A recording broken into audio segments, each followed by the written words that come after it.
My name is Margaret Hale. I am 64 years old, widowed for almost 23 years, and for most of my life I believed my greatest achievement was raising my son alone. I believed that until the day I learned the truth. After my husband, Robert, died in a factory accident when our son Daniel was just 9 years old, the world became very small and very heavy. Overnight, I became mother, father, provider, protector, and sometimes even the villain when discipline was needed. I worked double shifts at the hospital cafeteria. I cleaned offices at night. I skipped meals so Daniel could have better shoes. I stayed awake through fevers, nightmares, heartbreaks, and teenage rebellions. I told myself it was worth it. Daniel grew into a handsome, confident man, intelligent, charismatic, ambitious. People liked him easily. Teachers praised him. Employers trusted him. Friends admired him. And I was proud. When Daniel introduced me to his fiancée, Claire Whitmore, I thought fate had finally smiled on him. Claire was kind, soft-spoken, and polite in a way that felt almost old-fashioned. She looked people in the eyes when she spoke. She thanked waiters. She listened more than she talked. But there was something else, something I couldn't quite name at first. Claire came from extraordinary wealth. Her family owned investment firms, commercial properties, old trusts built generations ago. Money that didn't just buy comfort, it bought influence. Daniel tried to play it casual, but I noticed how his voice changed when he talked about her family, how carefully he dressed when he visited their estate, how suddenly his goals became larger, faster, sharper. Still, I told myself not to judge. I was a widow who had spent decades surviving. What did I know about high society? The wedding planning moved quickly, too quickly. Venues booked in months, lawyers involved, prenups discussed in quiet rooms Daniel didn't invite me into. Claire's mother, Vivian Whitmore, was always present, hovering, watching, smiling in ways that never reached her eyes. And then there was the grandfather, Henry Whitmore. He was old money in human form, reserved, observant. He spoke little but missed nothing. The few times I met him, he asked me more questions than anyone else had in years. Not about Daniel's job, not about my finances, but about me. How long did you raise him alone? What did you sacrifice? Do you believe people show their true nature under pressure? At the time, I thought it was polite curiosity. Now I know better. 3 weeks before the wedding, Daniel came to visit me alone. No Claire, no explanation. He sat at my kitchen table, tapping his fingers, eyes darting to the window. "Mom," he said, "after I'm married, things will change." I smiled. "That's normal." "No," he replied, sharper than necessary. "I mean, I won't be around much." I nodded again. I had expected that. But then he added something that chilled me. "You'll be taken care of. Don't worry about that." I hadn't asked. That night I couldn't sleep. A feeling I hadn't felt since the night Robert died crept into my chest. That quiet, sick certainty that something terrible was moving closer and I couldn't see it yet. 2 days later, an envelope appeared in my mailbox. No return address. Inside was a business card. Private investigator Samuel Cross, and a single handwritten note. "If you love your son, call me. If you love the truth, meet me." I stared at that card for a long time. I should have thrown it away. Instead, I picked up the phone. We met at a diner far from my neighborhood. Samuel Cross was calm, professional, and unsettlingly direct. "Mrs. Hale," he said, sliding a folder across the table, "your son hired me 6 months ago." My heart dropped. "For background checks," he continued, "on the Whitmore family, assets, trust structures, inheritance timelines." I swallowed. "That doesn't sound illegal." "It isn't," he agreed, "but that's not why I stayed involved." He opened the folder. Photographs spilled across the table like broken glass. Daniel, Vivian Whitmore, together. Too close. too intimate. Hotel entrances, private dinners, a hand on her back, a kiss caught in the shadow of a parking garage.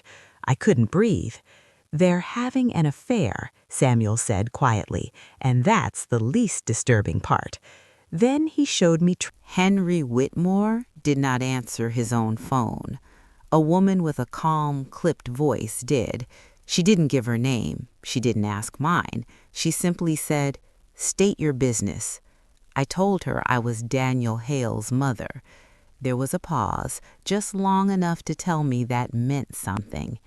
"I have information regarding the safety of Miss Claire Whitmore," I said carefully.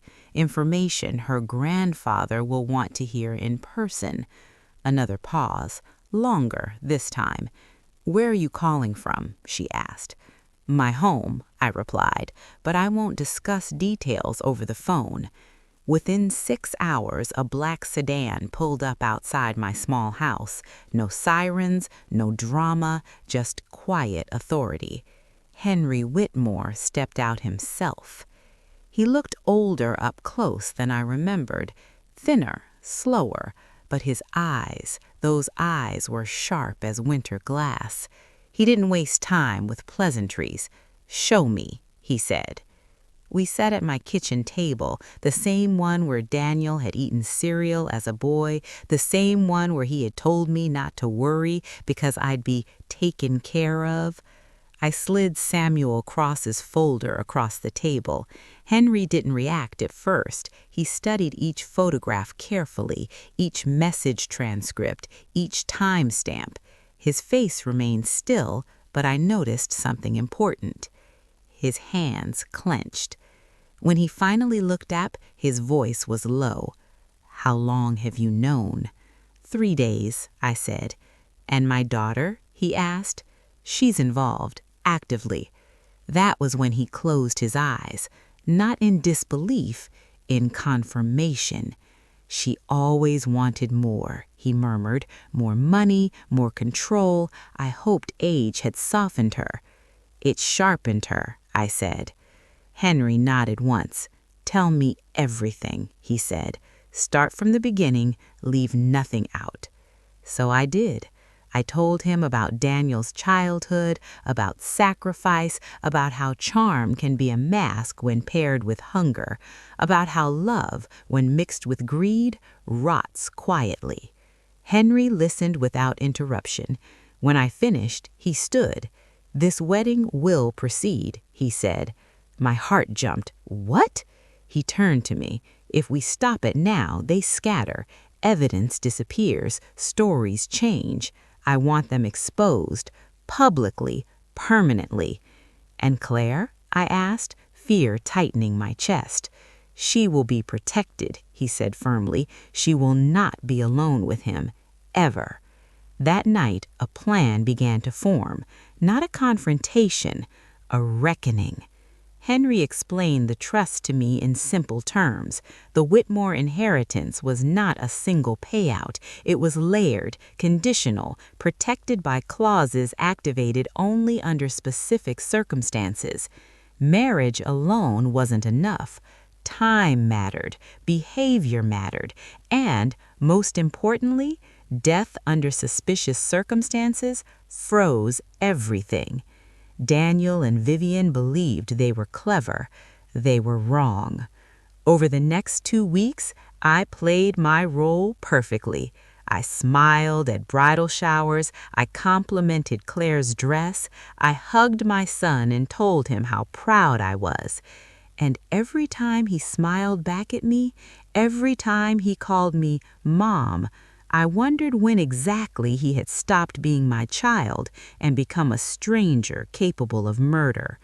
Samuel Cross stayed close, unseen. Private security quietly doubled around Claire. Every message Daniel sent was copied. Every meeting with Vivian was documented. They grew bolder, sloppier. They believed the finish line was near.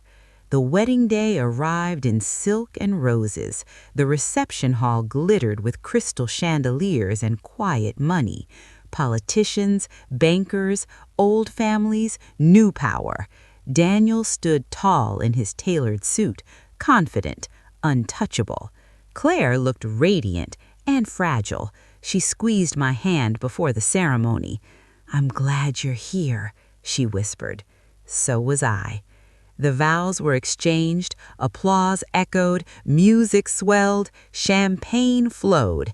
And then, halfway through The sound that stayed with me longest wasn't the shouting. It wasn't the sirens or the crying or even Claire's sobs as she clung to me like a child who had just woken from a nightmare. It was the silence. The kind of silence that follows when a room full of powerful people realizes they've just witnessed the fall of something they thought was untouchable. Daniel didn't look at me as they led him away. Not once. Vivian screamed my name, not in anger, in betrayal, as if I were the one who had destroyed her family. In the days that followed, the world moved faster than I ever imagined it could.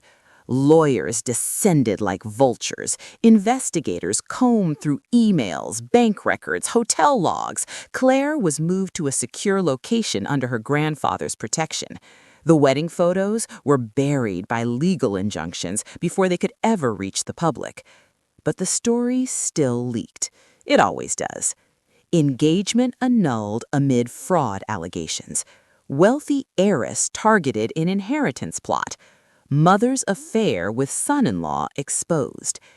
Daniel's name became toxic overnight. Friends disappeared. Job offers evaporated. Accounts were frozen. Vivian was charged first. Conspiracy, fraud, obstruction. When the evidence of the planned accident was laid out, routes, timing, payments to a third-party driver, Daniel broke. He tried to cooperate, tried to say he had been manipulated, tried to say he was in love. But love doesn't write contingency plans for death. Love doesn't price silence. The trial took 18 months. I attended every day, not because I wanted to punish him, but because I needed to understand when exactly I lost my son. The defense tried to paint me as a bitter widow, a controlling mother, a woman who couldn't let go. They asked why I hadn't confronted Daniel directly. I answered honestly, because people who plan murder don't stop when confronted, they adapt. The courtroom went still. Daniel finally looked at me then. His eyes were hollow, smaller. The verdict came back unanimous. Guilty. Vivian collapsed. Daniel didn't. He just closed his eyes, sentenced to years he would never get back. When it was over, Henry Whitmore approached me quietly in the hallway. "You saved my granddaughter's life," he said. "I didn't," I replied. "I failed my son long before this." He shook his head. "Some choices are made alone." Years passed. I aged. The house grew quieter. Claire wrote to me sometimes. She rebuilt her life slowly, carefully. She learned to trust again. Eventually, she married a man who knew nothing of inheritances and everything about kindness. Henry passed away peacefully, surrounded by family. And then, one rainy afternoon, I heard a knock at my door. Daniel stood there, older, thinner, worn down in ways prison time leaves behind. "Mom," he said. I didn't invite him in. "I'm sorry," he whispered. "I've paid for what I did." I looked at him for a long time. Then I spoke. "Paying a sentence isn't the same as earning forgiveness." He nodded.